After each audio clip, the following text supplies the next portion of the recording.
This is Uncommonly Remarkable. We have surprisingly casual discussions about the lives and notable accomplishments of community leaders, entrepreneurs, and everyday folks like you and me.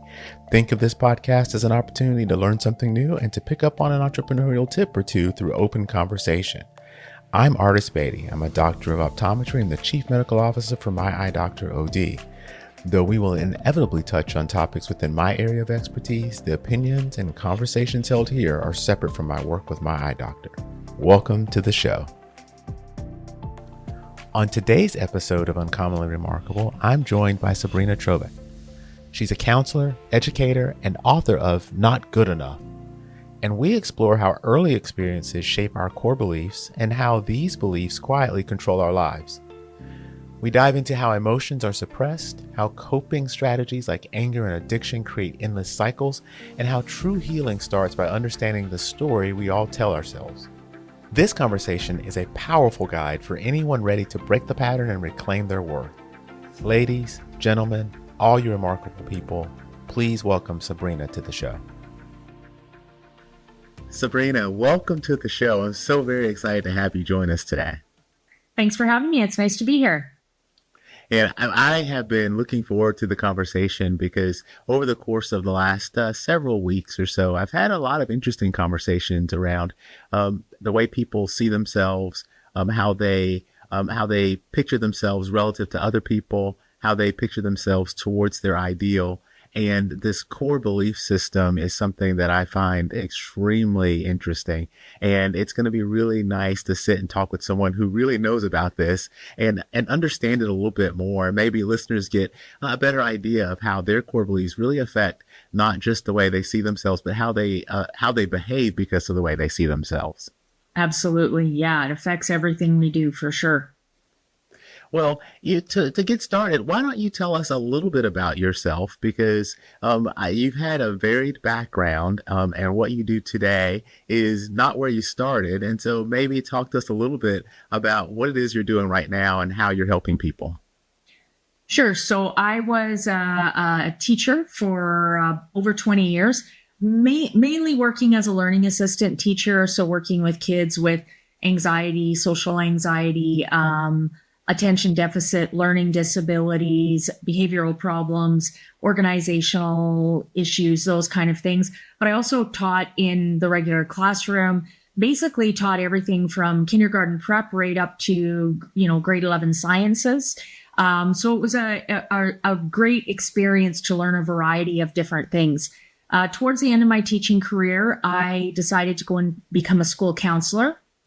So I started on my master's in counseling psychology, and I went to a workshop that was presented by a man named Tony Martins, and it was looking at suicide, but it was looking at suicide from the perspective of that core belief, feeling not good enough, not important, not valued. And he looked at how suicide was really a symptom of that core belief. And so if we really want to address things more long term for people who are struggling, we need to look deeper. At the end of the 3-day workshop, I just thought, this is what I got to do. So Tony put all of his contact information on the screen on the last day of the workshop and said if anyone wanted to talk to him further, to let him know. So I did. And we went back and forth, and he finally agreed to teach me his model of therapy. And so I quit teaching in 2010 and started my own private practice. Really, the focus is that core belief, not good enough, not important, not valued. Within 6 months of my practice being up and running, I had a waiting list. I've had a waiting list of up to 2 years. I hate having to turn people away and say, sorry, there's nothing I can do. So I decided to write a book called Not Good Enough, Understanding Your Core Belief and Anxiety, to provide a resource for people who can't access counseling for whatever reason, waiting lists, financial issues, maybe just not ready to actually step into a counseling session, but wants to kind of learn some more. So that's how the book kind of came to fruition as well. Wow. And, it's really interesting to hear you talk about your path, because working with young children, you're working with them during some of the time that this formation of what they think about themselves or how they see themselves is happening in those formative years.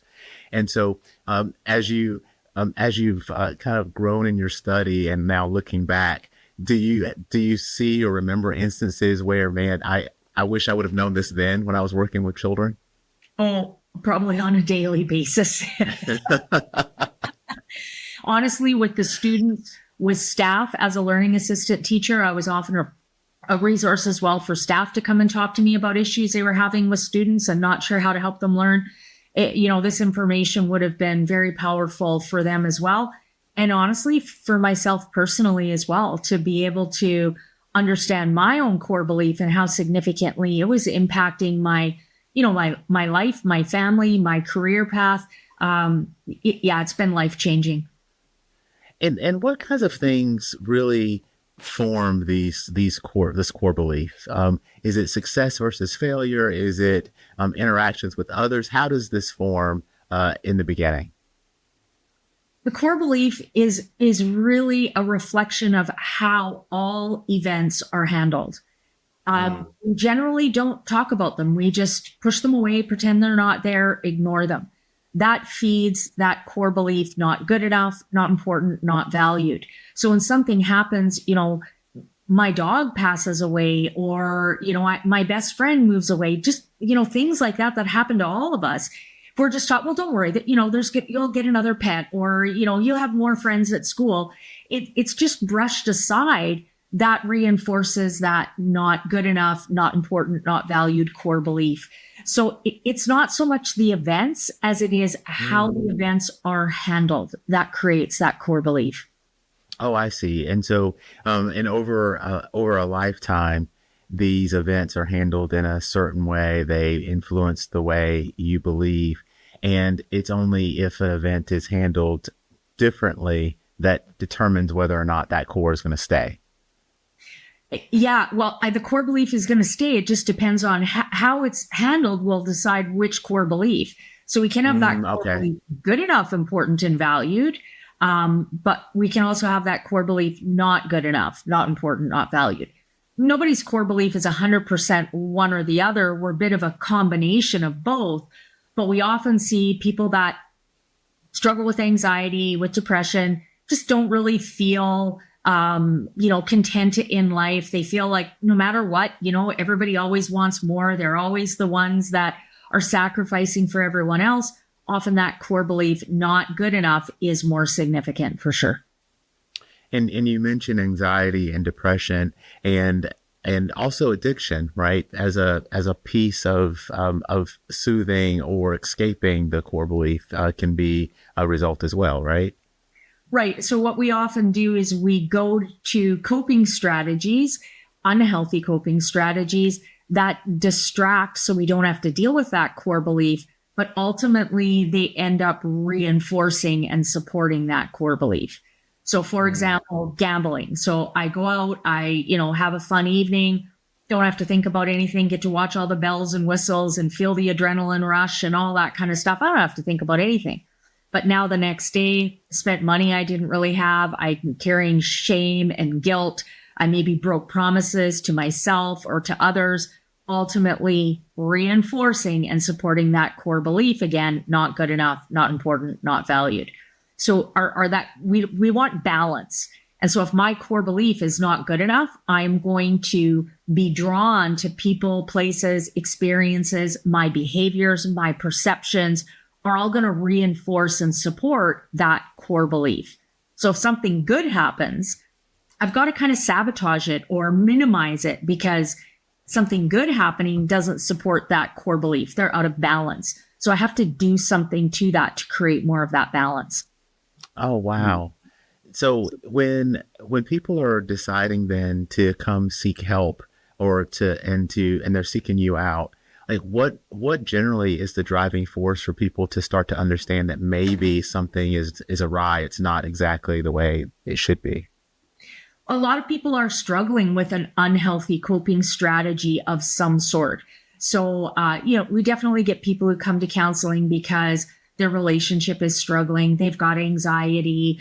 They have conflict within their family or with their children. But we also see people who come in because they're drinking too much, they're smoking too much weed, they're doing too many other heavy drugs, they're gambling, they are shopping and spending way too much money. It's often these kind of symptoms. And so in our first session, that's really what we talk about is these aren't really the problem. These are the symptoms. There's something that's feeding that. And I'll often give an example of alcohol.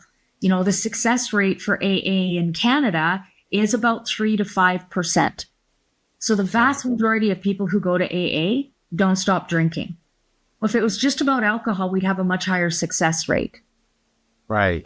It's that core belief. I can go out, get drunk, don't have to feel anything, numb everything for a while. But then the next day, I feel like garbage. I'm hungover. I said things I didn't mean. I got into a fight with my partner, whatever it might be, ultimately reinforcing and supporting that core belief. So even the 3 to 5% of AA who quit drinking, a huge majority of them go to anger or gambling.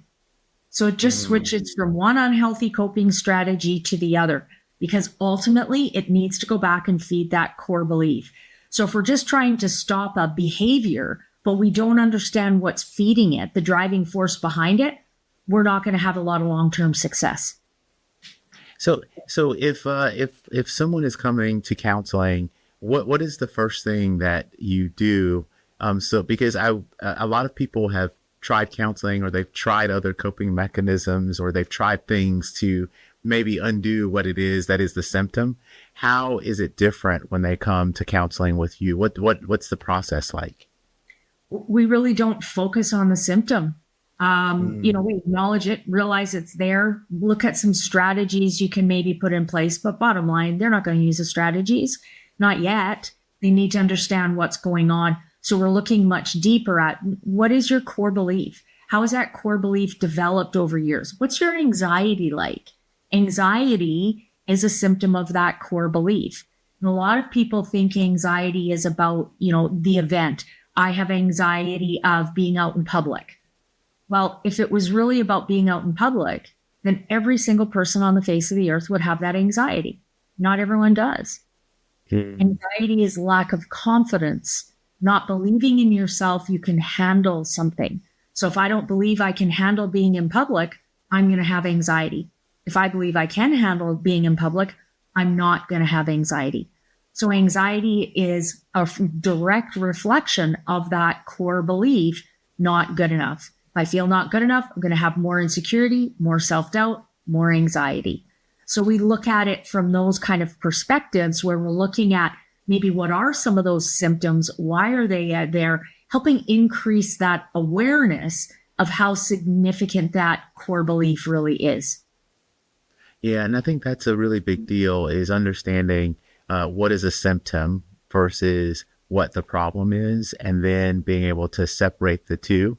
And so, you know, if I were coming to you and I'm drinking too much, and I know that drinking is a problem for me, not realizing it's a symptom, maybe, and you were to tell me to stop drinking, well, that's not really addressing what the underlying problem is. And so I would have a hard time then being able to accept going through the counseling with you, right? It's like if you're not actually addressing what the underlying issue is.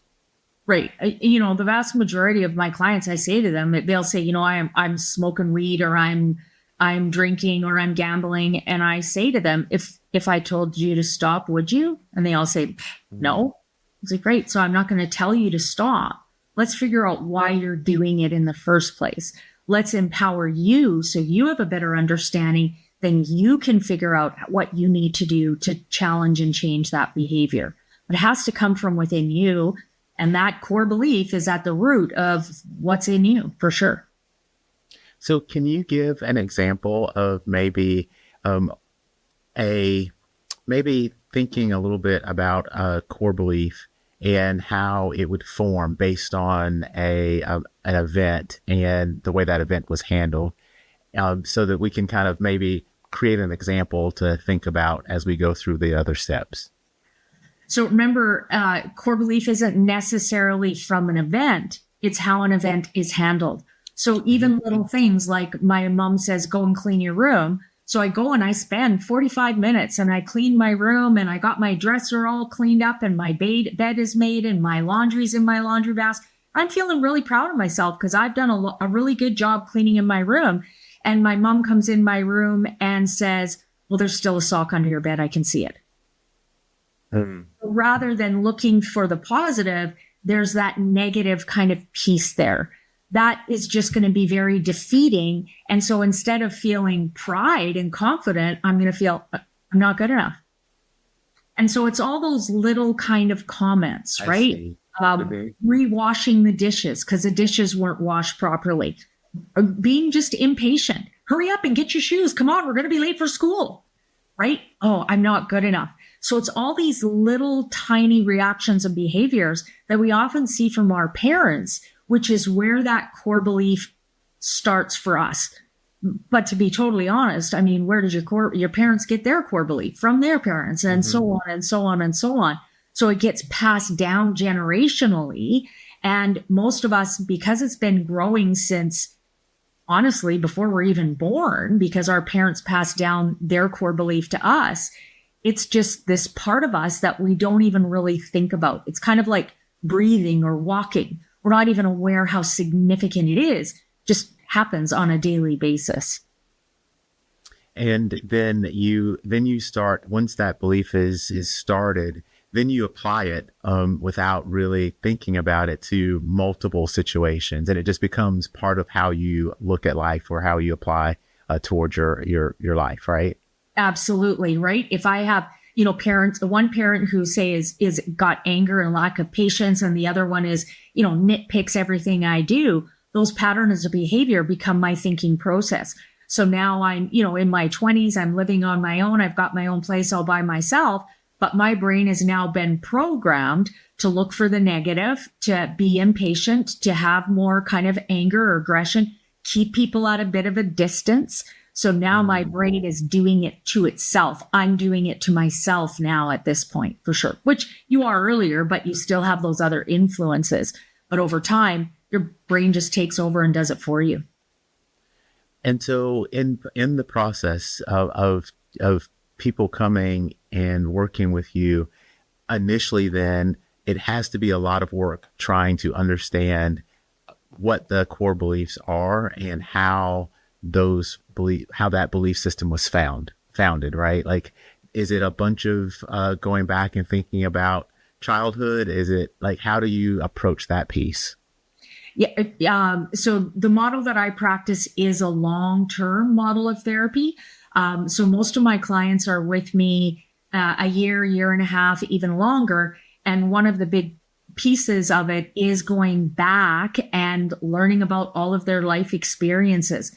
We'll take several sessions, 4, 6, 8, 10 sessions where we're just going back and talking about all of their life experiences. As we do that, I'm thinking, how is this developing and reinforcing and supporting that core belief? And then we talk a little bit about, okay, so can you see how that experience was handled, how that impacts your belief in yourself today? So they start connecting dots and realizing the impact and how this core belief has developed over time, for sure. Then we go back and look at, specific experiences or more about people, right? So maybe it was mom, dad, but also could have been a coach, could be if you were abused in any way, your abuser. So we go back and look at those experiences and really help them understand how, that was in the past, it's over with and done with, but you still carry the emotions, the thoughts with you on those experiences now, and they influence your daily living, for sure. And I think that's another big topic, right? The emotion piece, because there are emotions are very powerful and they're mixed in most situations. You're not just feeling one thing, you're feeling multiple things. But it is fairly taboo in a lot of families to really discuss the emotional piece. And so that doesn't get handled very well. How do you start to address that with people who maybe have never even thought about the emotional piece because they weren't really allowed to? And I think that's an issue for the vast majority of people. I'm 57. We didn't talk about emotions. We didn't even know we were supposed to. We didn't even really know what emotions were, right? And so it just was the norm. But now we're realizing the impact of it. With every experience we have, it creates emotions. And you're right, it's very rare that we actually feel one emotion. We often feel 5, 10, 15, 20 different emotions at the same time. So if I've spent my whole life avoiding feeling emotions and now I have to start, that's overwhelming because there's just too much coming at me and I've been pushing it down for so long. That's a lot of emotion that have built up over the years.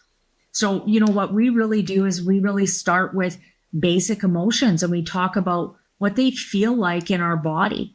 What happens is we have a thought that creates a chemical reaction that we then feel physiologically in our body. And that's what an emotion is. But most people don't really realize. They'll say, what does it feel like to feel, even something like anger, which is one we're more used to.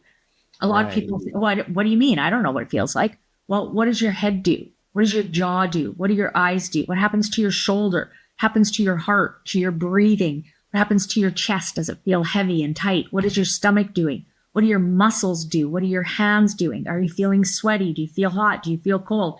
We go through the whole body and talk about what it feels like to feel that emotion. And we go through and do that with a lot of emotions. Usually, depending on how, some people are a bit more aware of emotions than others, but we usually do at least 5 emotions up to 15 or 20. And just helping people become more aware of what these emotions feel like. And sadly, a lot of people say, jealousy or vulnerability. They'll say, well, I don't know.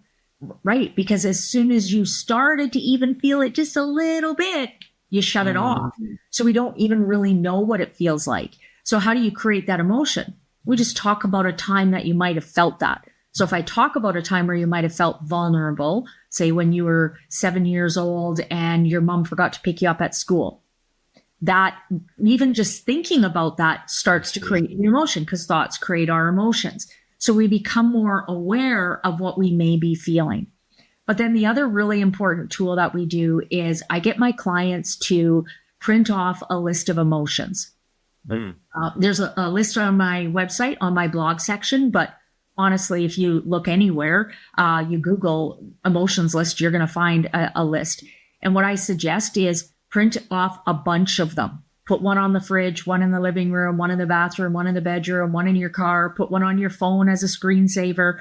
And then when something comes up and you start feeling something, you're not sure what it is, pull out the list and start looking through the emotions that you are feeling. They'll jump off the page at you. You'll be very aware of what those emotions are.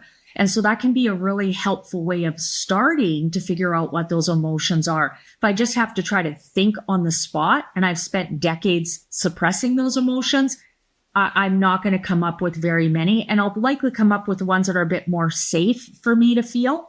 Using that list can really help you become more and more comfortable in feeling your emotions. The more you feel them, the more you're letting them out, then you don't have to carry as much. And it gets easier because it's more practiced and there's less there over time. What's interesting with this for me is that, you mentioned anxiety and depression. We talked about addiction, and then you specifically mentioned anger as being one of the ways people may cope. And with anger being an emotion and a coping mechanism, that seems like it's, it seems a little bit difficult to use something that is an emotion as a coping mechanism, but apparently that can happen. Yeah, I think anger, what we say about anger is an emotion, but it's actually a coping strategy that we use to suppress and shut down other emotions. Anger has been socially acceptable for hundreds of years. It's forever. It can even be seen as a sign of being tough and being strong and all those kind of things. It's not, but that's the excuse we use to justify continuing to allow ourselves to be angry. But if you start feeling angry, pull out the emotions list, you will find other emotions underneath there that you don't want to feel. And so if you get better at feeling those emotions, you don't need the anger anymore. There's And sorry, go ahead. no, go ahead. Well, I was just going to say there's a cycle of anger that happens. So we've got, the explosion, which is where the anger happens. It could be anything. It could be just thoughts in my own head. Could be huffing and puffing and stomping around the house. Could be yelling. Could be swearing. Could be being verbally abusive. Could be throwing things, hitting, pushing. Could look like a variety of different things. But we have the explosion. Then we have the honeymoon stage. This is, there's just a sense of relief. Everyone in the family goes, oh, okay, it's over with. We got a bit of a break, right? This is the part where there's often some connection. I'm sorry. I don't want to do this anymore. I don't want to get mad. Let's go for dinner. Let's watch a movie. There's some connection. Sometimes it's just nothing, but there's a sense of connection. This is the part that keeps the cycle going. It gives the people in the cycle a sense of hope that maybe it won't happen again. But then life happens, which is the third stage, just daily living. With everything we do, it creates emotion. I can't find my keys to get to work. I forgot to get fuel in my vehicle, so I'm going to have to be late for work. My child forgot to bring their agenda home, so I know I'm going to get a message from the teacher after school because I didn't sign the agenda. All these little things create emotion. That doesn't include the years and years of emotion that I've been holding down and suppressing for years and years and years as well. So that emotion builds and builds and builds and builds. And we get to the last stage, which is the trigger. Something happens or some sort of a trigger so we can explode and let all that emotion out. Problem with the exploding is the emotion's kind of coming out in anger, but then it's coming back down. We haven't really dealt with any of the emotion. But now I have to carry more because I feel guilty. I feel regret, disconnected because I got mad at people that I'm supposed to love and care about in my family. So now I carry even more emotion. And that cycle continues over and over and over again. And the only way to break that cycle long term is we have to get better at feeling our emotions. If I can feel my emotions and sort through them, they aren't building. So I don't need a trigger. So I'm not getting angry. And that makes total sense. I think where it's very difficult now to think about this is you've got core beliefs and you're bringing awareness that there is that you've built this core belief, right? So now there's awareness. But even with awareness, how do you go back and undo some of those things, or at least address those things in a way that don't lead to needing to use a coping mechanism in order to escape?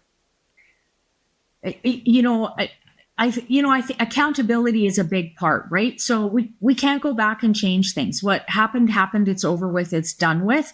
And the I'm sorries fall on deaf ears after they've said I'm sorry 3, 5, 10, 15, 100 times. It doesn't mean anything.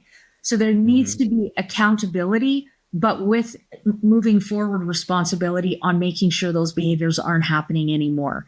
And so if you've gotten mad and yelled at your partner before, you're working on things, you're understanding it, you're really working on yourself and getting better at feeling emotions. And you can go to your partner and say, I know I got really angry. Now I understand why I was doing it. It was all this other emotion. I'm working really hard on sorting this out. It was never my right to take that out on you, and I should have never done that. That can heal a lot of that relationship. But if I say those things and then get angry again the next day, it doesn't mean anything. It's nothing. So you can take that accountability, but there has to be that moving forward with things as well. We're very good at making excuses. Even when we look at that cycle of anger, we talk about the trigger. It's not really a trigger. It's an excuse I use to get angry, right? I've had families and lots of families focus on the trigger. So we've got an angry parent coming home from work. One kid runs and puts the laundry away because that was a trigger a few days ago. The other one is sitting at the table doing their homework because missed homework was a trigger last week. The other one runs and makes sure the counters are all clean and tidy because that was a trigger a few days ago. Angry parent comes in and there's a shoe in the front entrance and boom, the explosion happens. It's not the trigger that creates the anger. It's this buildup of emotion. If I've got a lot of emotion, I will find a trigger. I will find an excuse that I can use to explode. And we know that because a lot of times these triggers have happened many, many times before. Don't cause an explosion before. Now all of a sudden they do. Not about the trigger. If the emotion is too high, we will find a reason to explode. Just talking about that cycle of anger, how we've got the explosion, the honeymoon, the daily living, and the trigger. That is the cycle of anger, but it is the cycle of any unhealthy coping strategy we use to suppress emotions. So whatever it is for you, whether it's shopping, whether it's alcohol, whether it's marijuana, whether it's lying, whether it's cheating, whether it's stealing, whether it's avoidance, whatever it is, it will fit in that cycle. There'll be eating disorders, self-harming behavior. There'll be days where you go, you don't even think about that behavior, but then that emotion starts to build and build and build and build and build. And then there will be something where that emotion just becomes too high and you will go to that unhealthy coping strategy. So it is the cycle of anger, but it's the cycle of anything that we use to suppress emotions. That's really important because it applies universally, and and that goes back to us thinking about the gambling that we talked about earlier, the drinking, because if you really start to think about it, all of those cycles are very, very, very similar, right? And and after the behavior, there is that period of the honeymoon period, the guilt and trying to get and trying to say that this is not where I want to be. I'm going to be better. Everybody has hope, and then it repeats. Starts all over again. You bet. Yeah. And so Sabrina, if people are out there and they're thinking, man, this may apply to me, what are the first steps that they need to take in order to get themselves in a better position? You've written the book, and so there is a resource there. But considering not everybody's going to have access to you, maybe they'll be able to, and hopefully they'll be able to read the book. But what should they do in order to start the path forward for themselves? I think one of the beginning stages that's really, really important is the awareness. We have to just slow down a little bit and become aware how often that core belief, not good enough, not important, not valued, is presenting itself and what it looks like. So maybe it's being negative and complaining about everything. Maybe it's, never saying no and just taking on way too many things. Maybe it's,